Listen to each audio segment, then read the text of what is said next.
We're here right now with standout midfielder in today's game, Drew Spencer. Speak to us about your individual performance today, first and foremost.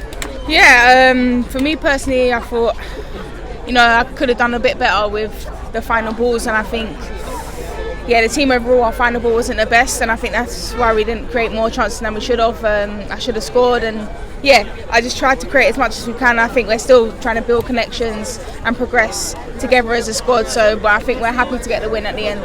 Alright, speak to us about your opinion on the team's performance. Yeah, I think we played well. We created chances, we possessed the ball, we dominated possession. I think we limited them to chances, but I think it's important when we have those chances that we keep on scoring, because we're only going to get a few chances in the game. So, like I said, it's important for us to get the goal last minute and now progress to the next game. Besides capitalizing on your chances, what else do you think you girls can take from today's game to implement into Sunday's game? I think, we just keep on possessing the ball well. I think, we're very good in the wide areas, and as long as we can work on that and work on keep on possessing the ball, then we can take that into the next game. Alright, the world knows that you are a technically gifted player, but what you demonstrated today was your ability to run hard and fight in the midfield. Speak to us about that aspect of the game, the physicality. I mean, I play in one of the hardest leagues in the world, and you got to graft and work hard every day. So,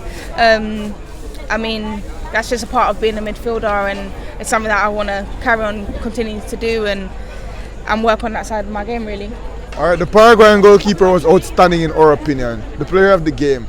Can you speak to us about her performance? Yeah, she played well. I think, sometimes when the keeper has an outstanding performance, it just shows that, sometimes the game is one-sided, but we need to be more clinical. We need to take those chances, because in other games and against better opponents we might not get those chances, so it's important for us to take them. And lastly, Sunday, what will we see different from Drew Spencer, or what will we see different from the Reggae girls? I think, now we can look back on our performance and work on what we didn't and did do, so it's important for us now to, I think, take our chances and just dominate the ball, really. Alright, thank you, Drew. Good game.